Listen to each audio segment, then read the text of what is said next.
Welcome back to Unstable TV! And you're through to Irish Couple Reacts. And do stay tuned because this happens every week.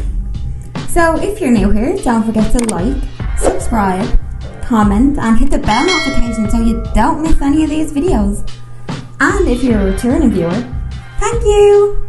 So as it was India's 75th Independence Day last week, we're going to be checking out Gravitas Plus, India's achievements at 75. So shout out to everyone in the comment section that did join us to celebrate India's Independence Day, and a very big happy Independence Day to India. And thanks to everyone that came into the comment section and suggested this video to us on top of that one. So we do appreciate you guys for that. Let's go! It's the eve of India's 76th birthday. 75 years ago, at midnight, India made a tryst with destiny. An independent India was born. It was drained, divided, but desperate to make it on its own. How has the journey been so far? Tonight, we look at India's achievements at 75, the success stories at 75.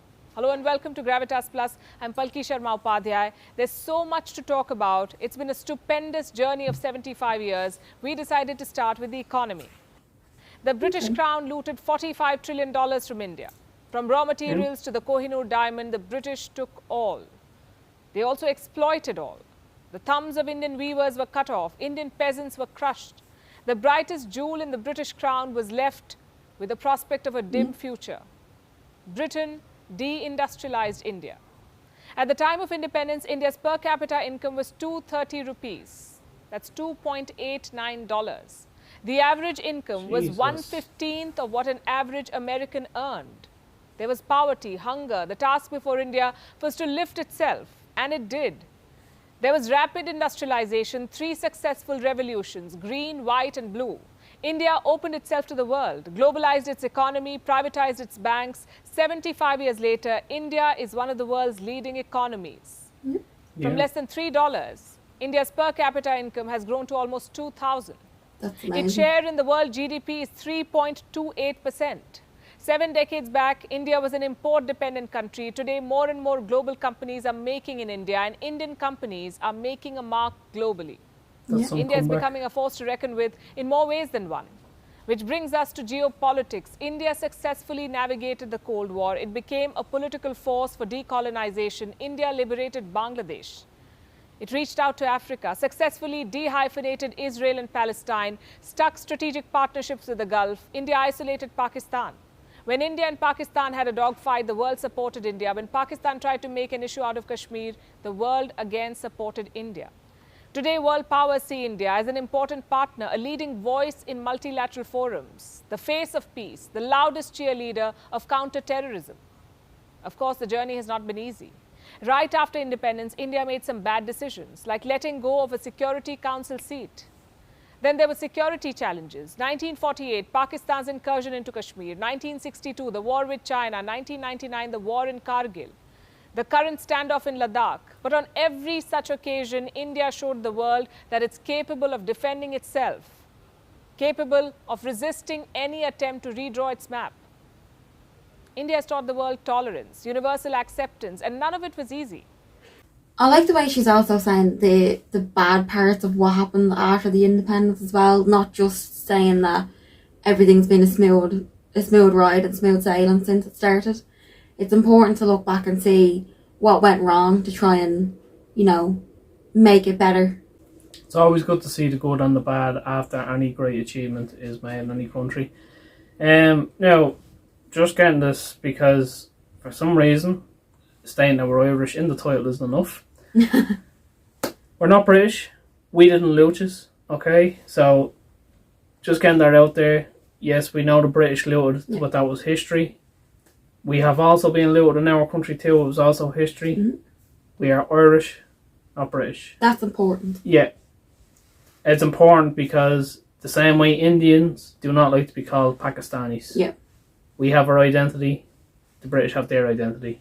But that's what part of becoming an independent country is, getting your identity back. Yeah. So that's why, everyone's very, very much so like, this is where I'm from. Yeah. And that's, like you said, that's important. It's all about your cultural identity. Yeah.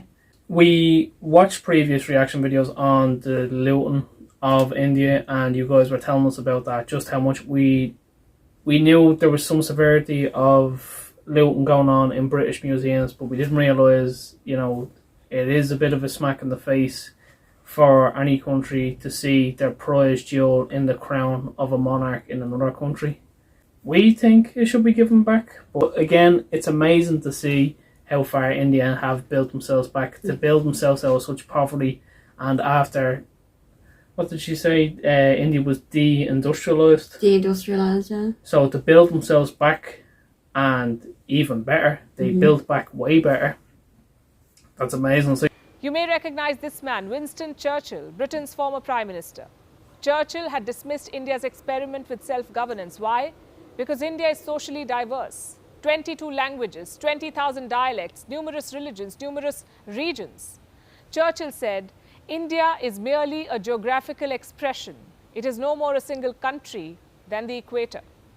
He was convinced that independent India won't be able to stay together. Well, Churchill was wrong. India remains united and grows stronger.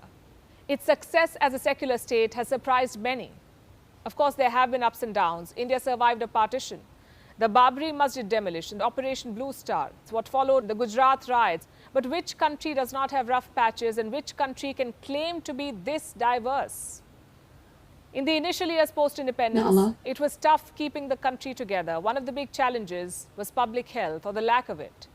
In 1947, the average life expectancy in India was 32 years. There was rampant spread of communicable diseases like malaria and tuberculosis. In 1947, India registered 75 million cases of malaria. Its total population was 330 million. So almost 23% of the population had malaria. By 1964, the numbers came down. Then there was polio. Until early 1990s, every day around 500 children were getting paralyzed. India fought polio and declared itself polio-free by 2014. Today, India's polio eradication is a case study of healthcare success for the world. India also eradicated smallpox, and as we speak, India is running the world's largest vaccination program.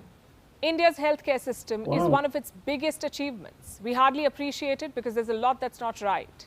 But when you look at where we started, the achievements look astounding.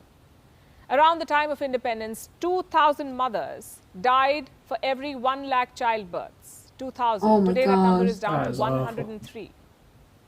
Also look at the increase in life expectancy. It's a big jump. It's over 100%. This is one of the most important indicators of human development. Today, India is called the world's pharmacy. It exports medicines to 200 countries and regions. Another feather in the cap is technology. India decided to go to space just 17 years after independence. It set up INCOSPAR, or Indian National Committee for Space Research. India's first rocket launch happened in 1963 from a town called Thumba. The rocket parts were transported on bicycles and bullock carts. Look at this photo. This is how India's space journey began. Today, India is a well-established space power. It has reached Mars. Today, India is unfurling the tricolour in space to mark 75 years of independence. Do you know India was also the first country outside the permanent UNSC members to test a nuclear bomb? And it did this despite the world's best efforts. Reports say the CIA killed an Indian scientist to roadblock the nuclear journey. The US had even deployed a satellite over India to spy. So work on the nuclear test was mostly done during the night, and equipment would be returned to the original place in the morning to evade detection by American satellites. Code names were used. The thermonuclear device, for example, was placed in a shaft named White House. On the 18th of May 1974, India took the world by surprise. It became a nuclear power. The operation was called Smiling Buddha. The director of India's Nuclear Research Institute, Raja Ramanna, told the then Prime Minister Indira Gandhi, Buddha has smiled. How did India achieve all of this? 1. Democracy. 2. Literacy. Wow, I didn't realise India did that with the nuclear technology, did you? No, but I love the code name White House. Yeah, I mean, America spying on people. No offence to any Americans out there. That's kind of what you're known for. But calling it the White House is genius. Yeah, that's a subtle backhand. Yeah. Fair play to the Indians, though. They transport all their parts for the rockets by bicycle. Yeah, that's crazy. How? Well, he's not terrified. Yeah. Why did he not just drop them? My God, like, there is no stopping India. From the very first day of independence, every adult in India had the right to vote. And just for reference, it took the US 150 years of independence to adopt universal adult franchise. In the last 75 years, India's population has grown from 370 million to 1.4 billion. States have been reorganized, but the sanctity of elections has never been compromised. They're chaotic, yes, they're controversial, but they're held without fail every 5 years. Voters queue up in front of booths, some cast their vote, some vote their caste, but all of them exercise their right. And there have been dark periods. Like the emergency in 1975, then Prime Minister Indira Gandhi was facing protests. Her future in office was uncertain, so she declared a 22-month-long emergency. Democratic institutions were attacked, politicians were locked up, the press was censored. But it did not last. And that's the thing about India's story. It's far from perfect. There's corruption, there's inefficiency, and everything else that we keep complaining about. Yet, India's democracy has delivered. It has alleviated poverty, built world-class infrastructure, and sent Indians to space, to win gold medals and beauty pageants, and to lead the world's biggest companies. Literacy has played an important role here. When India became independent, 4 out of 5 people could not read.